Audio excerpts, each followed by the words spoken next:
people within Heritage that were just kind of like reaching out, hoping for some news hook nugget to start a conversation on the substance and policy stuff, but the hook they chose just overwhelmed what they were trying to accomplish. Welcome to The Debrief, where we talk with the Washington Examiner's top journalists about the headlines they're covering and where the story's going next. I'm Sarah Bedford, and I'm here with commentary editor Conn Carroll.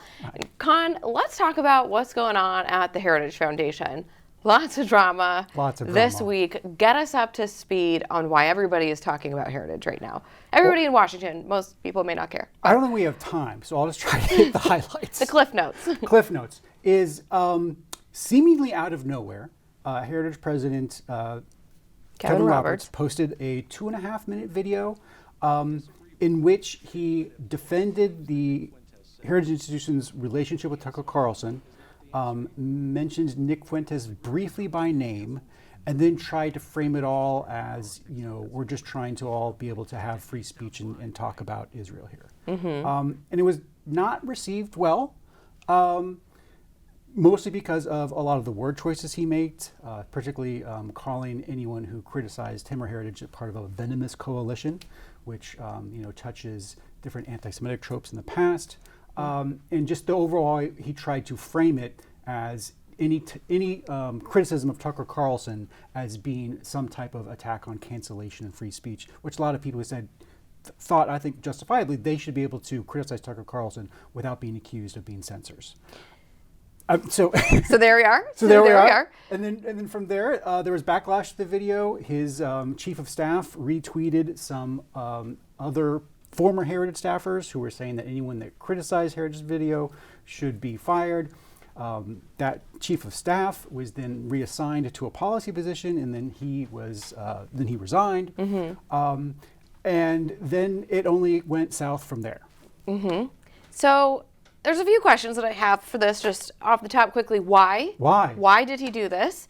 Why is the PR so bad in the fallout? I mean, why is someone who has seemingly been so savvy about positioning Heritage Foundation well, we were just talking about this in the Trump era, seem to be bungling this specific incident so much from the outside looking in? I think that's been the reoccurring question from the moment I saw the first video is why? Yes. And, unfortunately, because of a leak from someone in the Heritage Foundation who, from what I understand, the video of, so there ended up being a town hall, not a town hall, but an all-hands Heritage staff meeting, which happens all the time. Full disclosure, I worked at Heritage for 3 years, many years ago. But all-hands staff meetings, they don't happen all the time, but they're relatively common. The new wrinkle is that in this new digital age, with a lot of people working from home, these all-hands staff meetings are now kind of broadcast internally, in the sense that if you're working at home, you get a link and you can go in. It's easy to record your screen and no one will know. Right. Yeah. So clearly someone shared that link with a media outlet that then played the whole thing. And I feel bad kind of reporting from it, but it's out there in the open. Anyone can go see the video. And it appears that the thought process behind the initial video was shallow and not well thought through, which Kevin Roberts pretty much admits in the video. He admits he didn't really know who Nick Fuentes was. He admits that he didn't really understand why this video was being made, that his chief of staff presented him the case for the video, wrote the script for the video, and then he even says, I should have then checked with other staff at the Heritage Foundation before I filmed it, but I went ahead and did it anyways. So the why is still mostly out there and unexplained, but it seems to be at least an acknowledgement that the first video should never have been made in the first place. So now that we've covered all the drama, why is it that Kevin Roberts just seems to be the most prominent conservative to weigh in on a debate that was already happening about whether it was proper that Tucker Carlson had Nick Fuentes, who has some pretty disgusting views, on his podcast in the first place? Why do you think that debate, like setting aside the Kevin Roberts of it all, why has that debate come to engulf the entire conservative movement when we're talking about a podcast guest? Ultimately, like one episode of one podcast has come to sort of divide the movement right now. Well, I think there's two things here. One, I think there is a legitimate debate that can be had within the conservative movement as to what specific policies we should have to Israel. Have we been too friendly in the past? Should we recalibrate our those policies towards Israel, and that's a fine debate. We can have that debate. Then I think you have a very separate self-promoter. I'm one of those people who doesn't believe Nick Fuentes even believes what he says. I just think he's totally He's like a provocateur. Total provocateur. And I think that some people have also become somewhat provocateurs and see those audiences and feed those narratives because of their own agendas.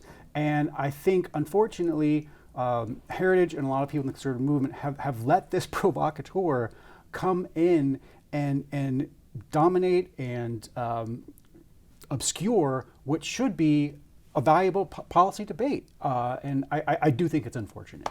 So do you think that Kevin Roberts was maybe intending to wade into that debate over whether Israel's overrepresented in American foreign policy, but he accidentally waded into the other debate, which is about like gadflies on the fringes? There's this concept in legal thought, which is that courts don't entertain just any idea or disagreement. They only entertain whether there is a specific cause of action. Right. This is the whole jurisdiction thing, and I think that's what Roberts really missed here, is that there was no jurisdiction here for Heritage to really come in and comment at this time. And obviously not him, because it kind of doesn't seem like the video idea, but it seems like there were people within Heritage that were just kind of like reaching out, hoping for some news hook nugget to start a conversation on the substantive policy stuff, but the hook they chose just overwhelmed what they were trying to accomplish. Well, Conn, thank you so much for being here today for great drama. Well, I don't know, great. Rough drama. You can get more reporting from Conn and the rest of the commentary team at washingtonexaminer.com.